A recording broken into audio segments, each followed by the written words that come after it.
Est-ce que ça marche? Tout marche bien? Les problèmes techniques sont résolus? Parfait. Eh bien, merci beaucoup. Je me présente, je m'appelle Mathieu, je suis développeur d'applications natives Android et iOS. Je précise ça tout de suite parce que c'est important, parce que je vais être moins technique que la présentation précédente.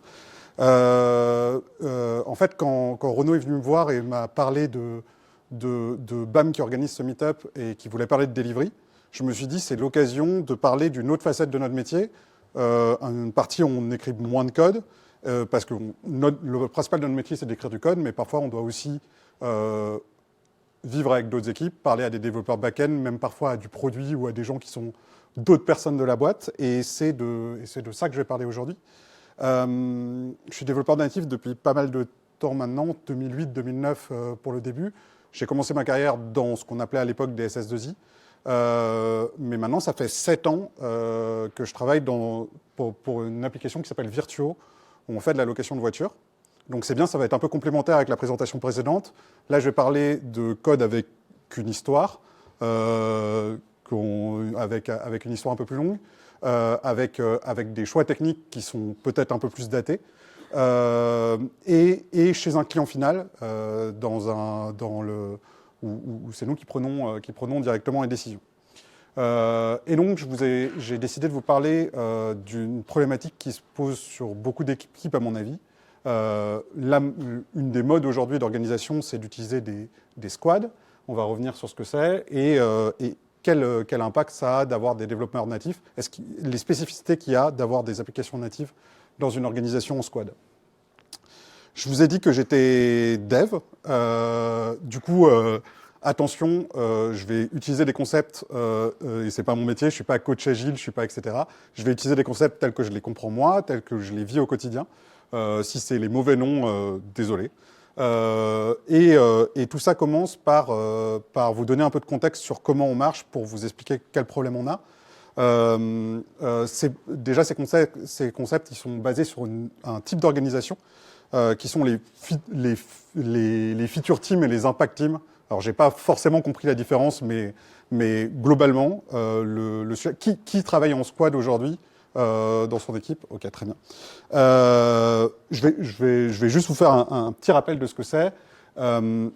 Cette organisation, elle a été conçue à la base par Spotify. La légende dit qu'ils l'ont jamais vraiment utilisé chez eux, mais en tout cas, la plupart des boîtes aujourd'hui, en tout cas la plupart des startups aujourd'hui utilisent cette organisation. Et il y a un concept fondamental derrière qui est assez important. L'idée, c'est de faire des équipes qui soient organisées autour de fonctionnalités ou autour d'objectifs chiffrés, qui soient autonomes.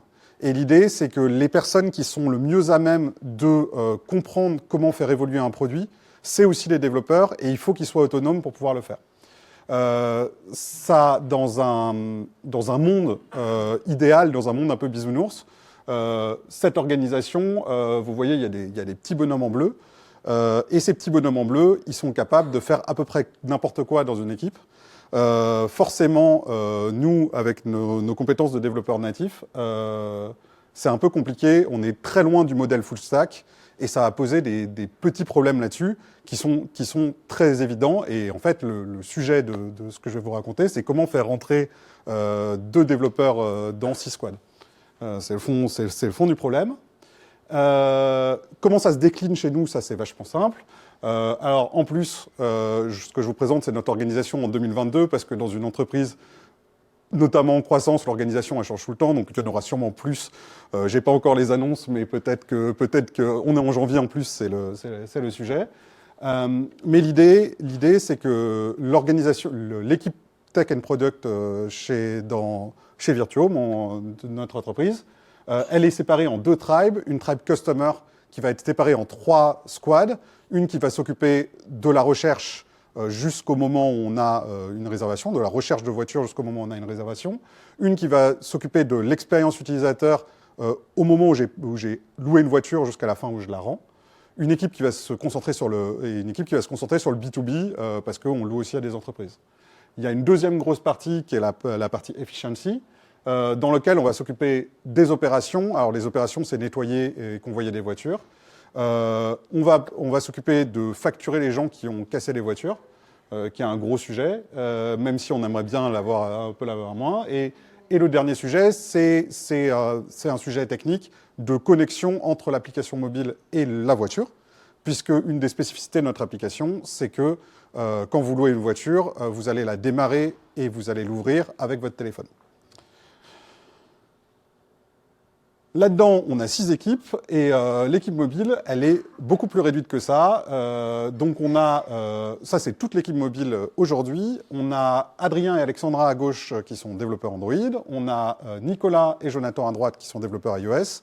Moi qui fais un peu des deux, ce qui fait qu'on est 2,5 par plateforme à faire rentrer dans 6 équipes. En tant que développeur, vous savez faire des maths, vous savez que ça ne rentre pas. Et c'est tout le sujet. Et donc la question, ça va être comment on va faire pour s'en sortir quand même, en n'étant pas dans ces équipes, parce qu'il n'y a pas de magie. Je ne vais pas vous dire aujourd'hui qu'on s'est dédoublé pour être dans toutes les équipes, ce n'est pas vraiment possible. Cette organisation, elle a aussi du sens d'un point de vue technique, parce que d'un point de vue technique, sur les applications Android spécifiquement, en fait, je vous ai dit qu'on faisait une application, c'est pas vrai, on fait un service, mais on fait 2 applications. Ces 2 applications, c'est une application pour nos clients qui louent des voitures et qui les ouvrent, etc. Et c'est aussi une application pour ce qu'on appelle les experts, qui sont des gens qui vont nettoyer les voitures, convoyer des voitures, réparer des voitures. C'est une application dont on produit vraiment 2 applications. Ces applications, en plus, elles ont du code en commun. Donc on utilise des modules sur la partie connexion à la voiture, sur le design system, sur des choses comme ça. Ça, c'est ce que je vous aurais dit si je voulais faire une présentation de choses en KTS jolies à l'ordre du jour. En vrai, c'est pas ce qu'on fait. On a des product flavors, on a un build Gradle en Groovy. Ça change pas beaucoup le fond de mon message. C'est quelque chose qu'il faudra qu'on change un jour, mais le fond de mon message, c'est que aujourd'hui, on a du code qui va être publié sur 2 applications. Quand on modifie ce code, il va modifier les 2 applications. Il y a du code en commun et ça, c'est quelque chose qu'on veut garder. Aujourd'hui, se connecter à la voiture, c'est quelque chose qui est pareil si je veux la nettoyer ou si je veux la conduire ou si je veux la louer. C'est exactement la même chose. Et donc, du coup, si on devait faire une organisation plus technique, on aurait une organisation avec des gens, avec une équipe plateforme et des équipes par application. Et même là, eh ben, en fait, on ne serait pas assez. Et donc, du coup, il y a un moment, il faut s'organiser autour de ça. Et là, vous vous dites, mais pourquoi vous n'êtes pas plus? C'est une vraie question, c'est un choix qu'on a fait. Et en fait, on se rend compte qu'on n'a pas tant besoin que ça. Ça, c'est des chiffres que je vous ai sortis de l'analyse du dernier semestre. Et en fait, en analysant les demandes qu'on nous fait, les demandes pures de fonctionnalités qu'on nous fait, là, je me concentre purement, le sujet c'est le delivery, donc je me concentre purement sur les fonctionnalités et pas sur les tâches techniques, pas sur les problèmes de prod, pas sur le run, sur les tâches techniques. Et ce qu'on voit, c'est que, on voit quelque chose d'assez important, c'est que le flux des demandes, il n'est pas stable. Et il se trouve que on fait des roadmaps basés sur des trimestres. Et du coup, toutes les équipes ont envie d'avoir la fonctionnalité à peu près au même moment du trimestre. Le premier mois, les équipes sont en train de construire le back-end qui va permettre de faire la fonctionnalité. Le deuxième mois, il faut que toutes les fonctionnalités mobiles sortent en même temps. Et finalement, à la fin, il y en a un peu moins. Ce qui crée beaucoup de frustration. Parce qu'il y a des moments, là, aux alentours du sprint 116-117, où le produit, où les fonctionnalités nous disent « Ah, mais vous n'êtes pas assez de dev, pourquoi vous embauchez pas ?» Et il y a d'autres moments, on approche de Noël en décembre, là, sprint 121, c'est les développeurs qui nous disent « Bah, j'ai rien à faire, j'ai que des tâches techniques, j'ai l'impression de ne pas apporter de la valeur à l'entreprise, qu'est-ce qui se passe ?» Et du coup, la problématique qu'il y a derrière, c'est comment arriver à contenter un peu tout le monde et comment à lisser un peu tout ça. Je vous ai dit qu'on travaille par sprint, du coup ça veut dire qu'on a du Scrum. Est-ce qu'on fait un Scrum parfait? Est-ce qu'on fait des choses parfaites là-dessus? Sûrement pas.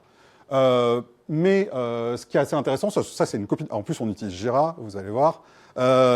Tous les principes de grosses boîtes, etc.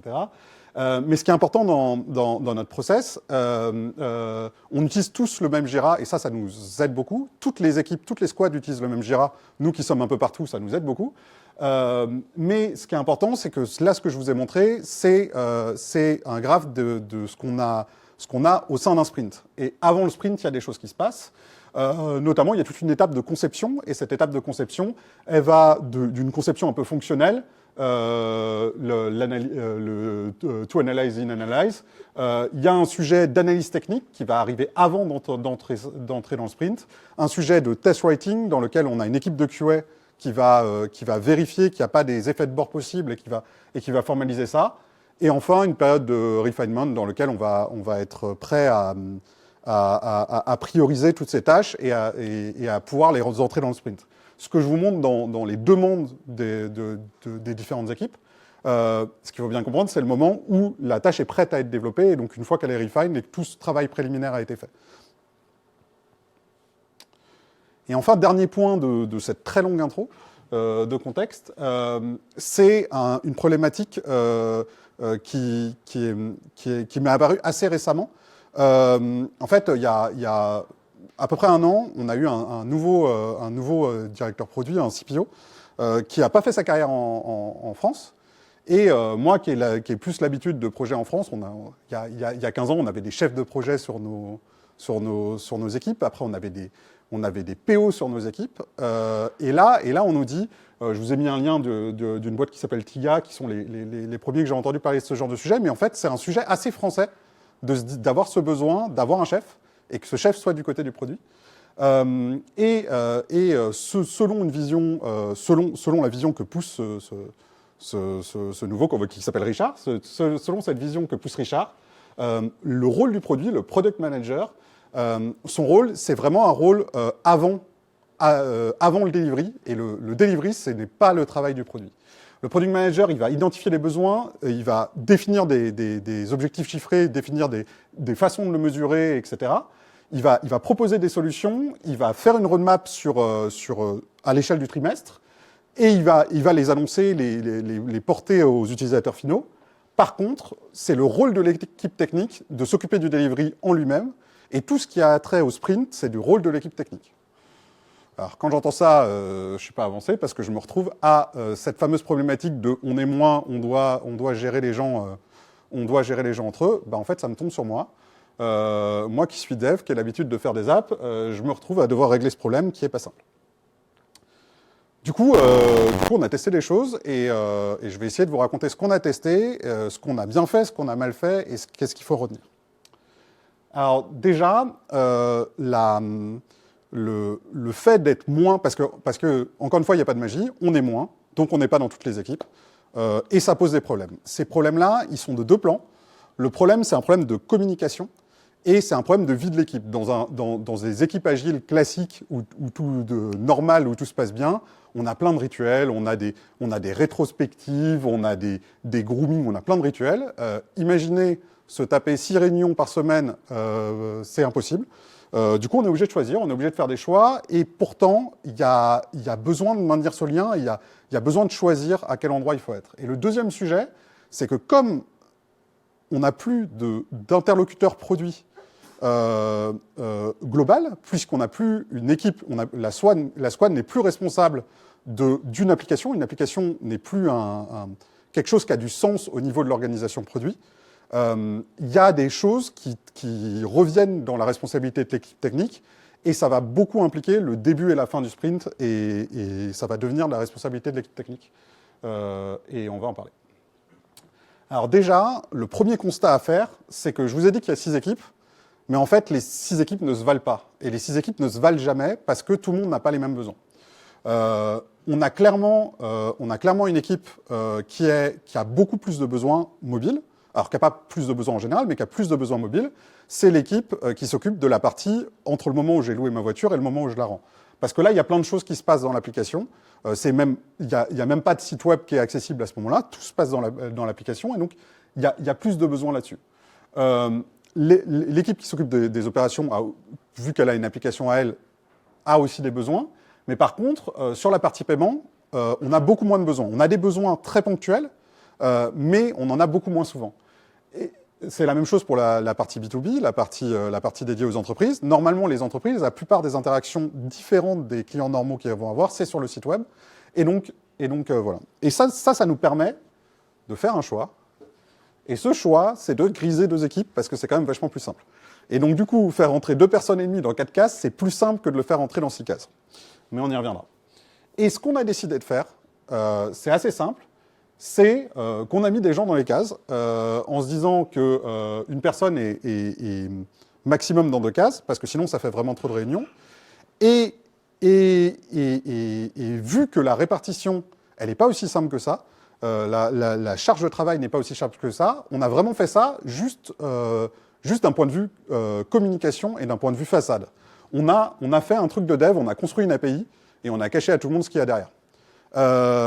C'est très simple. En fait, ces équipes-là ont besoin d'avoir des contacts. C'est pas forcément la personne qui va faire le dev, mais il y a besoin d'avoir un contact, quelqu'un qui voit régulièrement, qui est toujours la même personne, qui comprend leurs problèmes. Et on a besoin d'avoir ça pour ne pas rentrer directement, pour avoir un contact.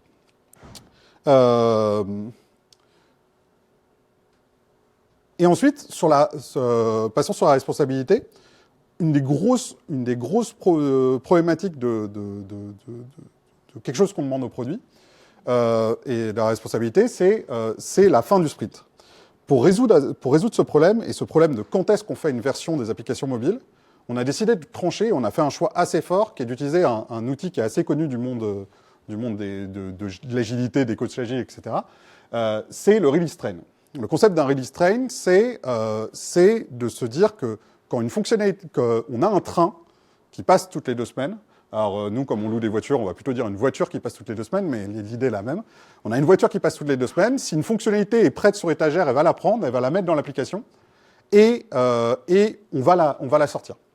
Ça nous permet de ne pas avoir à nous poser la question, de ne pas avoir à se dire « Ok, est-ce que ça, je veux le sortir à tel moment, est-ce que je ne veux pas le sortir à tel moment ?» C'est fixé. Chez nous, il y a une application qui sort toutes les 2 semaines, à part les bugs fixes, parce que ça arrive, les bugs fixes. On a une application qui sort toutes les 2 semaines, et ce qui est important, qui sort sur les stores. Et ce qui est important, c'est qu'on sort les 2 applications, même s'il n'y a pas de nouvelles fonctionnalités, sur les 2 applications. Si la fonctionnalité est prête, on la met dans la version. Si elle n'est pas prête, on la met de côté et elle sera prête dans 2 semaines ou elle sera prête dans 1 mois, suivant est-ce que les gens sont prêts à faire avancer cette fonctionnalité ou pas.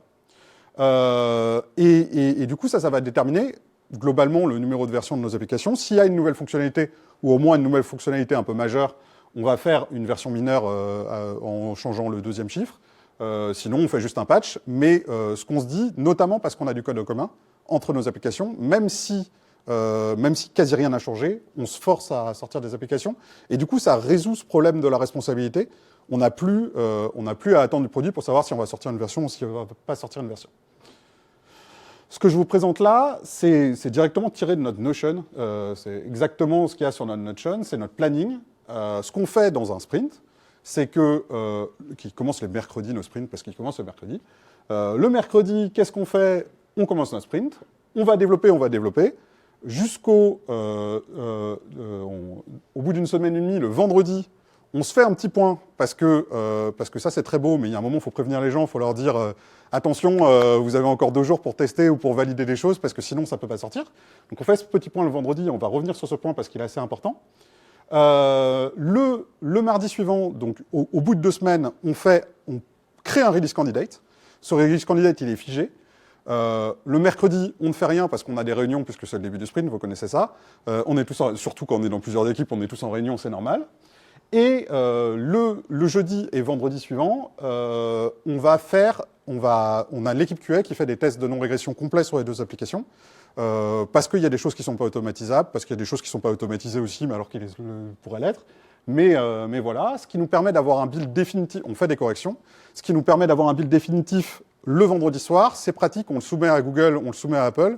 En ce moment, la plateforme sur laquelle c'est le plus long de valider, c'est Google. Mais au moins, on est sûr qu'en 2 jours, le lundi, on est bon, on peut soumettre une application, il n'y a pas de problème. Et ça, c'est intéressant parce qu'en parallèle, on commence déjà à travailler sur les prochaines fonctionnalités au sprint, à la release N+1. Et donc, du coup, on va directement travailler sur ces fonctionnalités. Faire ça, ça a aussi un impact tech. et ça nous implique, ça nous force d'une façon de travailler, notamment sur notre utilisation de Git. Sur Git, alors ça c'est tiré du README de notre GitHub, hein, c'est vraiment c'est aussi simple. Sur notre Git, on utilise un process plutôt avec des feature branches. Alors nous, les feature branches, elles s'appellent alpha parce que ça crée des builds alpha qui sont testables par les gens. Et notre build master, il s'appelle bêta parce que ça crée des builds bêta. Mais pour vous donner un exemple plus clair, ça aussi c'est tiré, on a un magnifique schéma dans notre README sur GitHub, c'est magnifique. Mais l'idée, elle est très simple. C'est que quand on a une fonctionnalité qui n'est pas validée, elle reste sur une branche et n'est surtout pas mergée. Une fois qu'elle est mergée, on est sûr qu'elle part dans la prochaine version. Et une fois qu'elle est mergée sur bêta, on est sûr qu'elle passe dans la première version. Et surtout, ce fameux mardi de la release, qu'est-ce qu'on fait? On crée une release branch, on crée 2 release branches parce qu'on a 2 applications. On crée une release branch et une release branch expert qui, elles, vont être testées spécifiquement chacune des applications en test de non-régression et qui vont être mergées qu'une fois que l'application est sortie. Donc ça nous permet de décorréler les choses et surtout de pouvoir dire aux équipes, aux squads avec lesquels on travaille, eh ben, en fait, votre truc n'est pas prêt, vous n'avez pas eu le temps de le tester parce que vous avez des contraintes internes, mais nous, ça nous bloque jamais. Nous, ça nous bloque jamais parce que c'est prêt, ça part, c'est pas prêt, ça part pas. On peut travailler de façon fluide avec vous. Et c'est vraiment des choses on se force à respecter ça, justement pour donner cette flexibilité. Une fois que tout ça est fait, il y a ma plus grande peur qui apparaît. Pour moi, et depuis très longtemps, appuyer sur ce bouton-là, créer une release, ça a été de la responsabilité du produit. Et c'est pas mon travail. Parce que ça implique trop de responsabilité d'appuyer sur ce bouton. C'est vraiment pas mon job d'appuyer sur ce bouton. J'ai beaucoup dit ça dans ma vie. Et aujourd'hui, on appuie sur ce bouton. C'est l'équipe tech qui appuie sur ce bouton. On n'a plus vraiment cette validation parce que justement, on a vraiment décorrélé cette responsabilité entre le rôle du produit n'est plus de release des applications. Le rôle du produit est de concevoir des fonctionnalités. Et nous, on est directement dedans, responsable des choses. Alors, ça veut dire que s'il y a un bug en prod, c'est encore plus notre faute. Mais ça l'était déjà, donc c'est pas si grave que ça. Et comme on est des devs et qu'on n'aime pas trop faire oublier des choses, etc., on a beaucoup reproché des choses au produit. Moi, je dis on, mais moi, j'ai beaucoup reposé des choses au produit toute ma vie. De pas avoir vérifié si les trades étaient bonnes, de pas vérifier si les notes sur le store étaient bonnes, etc. Et ben, comme nous, on l'oublie aussi maintenant. Non, on n'est pas encore arrivé là. Désolé. C'était pas mon truc. C'était ça. On a écrit plein de scripts qui nous vérifient tous nos trucs parce qu'on est des devs, donc on écrit des scripts et à la place. Et du coup, maintenant, le jour où on veut soumettre une application, s'il manque un truc, ça fail et c'est vraiment un truc qu'on fait. Je vous disais, une fois qu'on a fait. Une fois qu'on a une version qui est prête, juste avant de faire un release candidate, le vendredi d'avant la release, on a besoin de se synchroniser pour donner une dernière chance à tout le monde. Et pour ça, on a mis en place une très grosse réunion avec plein de gens, avec 6 invités sur l'app expert, 7 invités sur l'app cliente.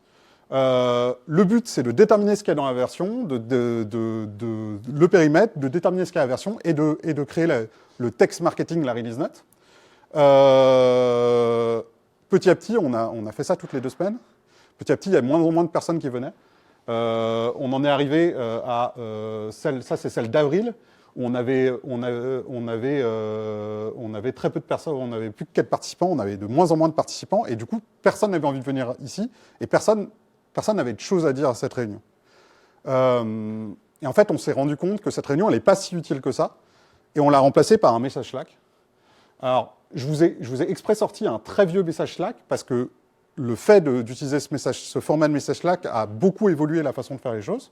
Donc, ce qu'on faisait à l'époque, ce qu'on fait maintenant toutes les 2 semaines, c'est au lieu de faire cette réunion, on se voit juste entre dev mobile et ça prend 10 secondes parce qu'on sait exactement ce qu'on a fait.